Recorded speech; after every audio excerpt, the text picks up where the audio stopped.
আবু হুরায়রা রাদিয়াল্লাহু তাআলা আনহু বলেন, রাসূল সাল্লাল্লাহু আলাইহি ওয়াসাল্লাম বলেছেন, আইনানে লা তামাসসুনুন নার, আইনুন বাকাত মিন খাশিয়াতিল্লাহ ওয়া আইনুন হারাসাত ফি সাবিলিল্লাহ। দুই প্রকারের চক্ষু কোনোদিন জাহান্নামে যাবে না। দুই শ্রেণীর মানুষ কোনোদিন জাহান্নামে যাবে না। দুই প্রকারের চক্ষু কোনোদিন জাহান্নামে যাবে না। দুই প্রকারের মানুষ কোনোদিন জাহান্নামে যাবে না। এক নম্বর, আইনুন বাকাত মিন খাসিয়াতিল্লাহ, যে চক্ষু দিয়ে আল্লাহর ভয়ে পানি বের হয়, যে চক্ষু আল্লাহর ভয়ে কান্নাকাটি করে, যে চক্ষু দিয়ে আল্লাহর ভয়ে পানি ঝরে, যে চক্ষু আল্লাহর ভয়ে কাঁদে, সে চক্ষু কোনোদিন জাহান্নামে যাবে না।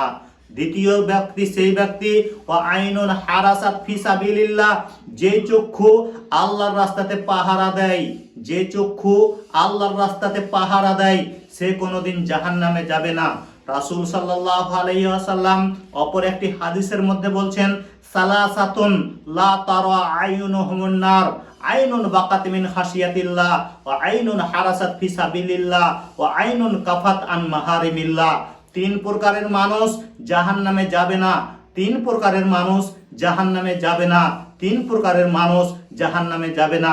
এক নম্বর, সেই ব্যক্তি যে চক্ষু দিয়ে আল্লাহর ভয়ে কান্নাকাটি করে, যে চোখ দিয়ে আল্লাহর ভয়ে পানি বের হয়, যে চোখ দিয়ে আল্লাহর ভয়ে ক্রন্দন আসে, সেই চক্ষু সেই ব্যক্তি কোনোদিন জাহান্নামে যাবে না। সে কোনোদিন জাহান্নামে যাবে না। আইনুন বাকাত মিন খাশিয়াতিল্লাহ, যে ব্যক্তি, ও আইনুন হারাসাত ফি সাবিলিল্লাহ, যে ব্যক্তি আল্লাহর রাস্তাতে মাল পাহারা দেওয়ার জন্য চক্ষুকে জাগ্রত রাখে, যে ব্যক্তি আল্লাহর রাস্তায় মালকে পাহারা দেয়, সে ব্যক্তি কোনোদিন জাহান্নামে যাবে না। তৃতীয় ব্যক্তি সেই, ও আইনুন কাফাতান মাহারিমিল্লাহ, যে চক্ষু অন্য বেগানা নারী থেকে নিজের চক্ষুকে নিচে করে দেয়, যে চোখ দিয়ে অন্য বেগানা নারী থেকে নিজের চক্ষুকে হেফাজত করে নেয়, যে চক্ষু অন্য পর মেয়ে ছেলের দিক থেকে তাকানো থেকে বিরত রাখে, সে কোনোদিন জাহান্নামে যাবে না। সম্মানিত উপস্থিতি, তাই আপনাকে বলছি, যুবক, তুমি তোমার চক্ষুকে কন্ট্রোল করো। তোমার জন্য নবীজি জান্নাত রেখেছেন। অতএব যুবক, তুমি তোমার চক্ষুকে কন্ট্রোল করো, তুমি জাহান্নাম থেকে বেঁচে যাবে। আল্লাহ রাসূল সাল্লাল্লাহু আলাইহি ওয়াসাল্লাম বলেছেন, অতএব তুমি তোমার চক্ষুকে হেফাজত করবে, তুমি চক্ষুর হেফাজত করবে।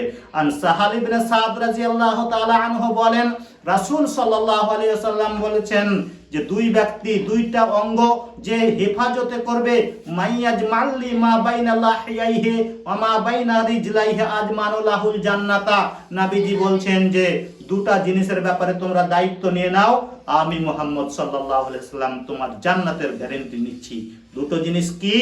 যে এই দুই ঠোঁটের মাঝখানে জবান, যে দুই ঠোঁটের মাঝখানে জবানের তুমি জিম্মেদারি নিয়ে নাও, কন্ট্রোল করো, এই জবানের অপব্যবহার করিও না।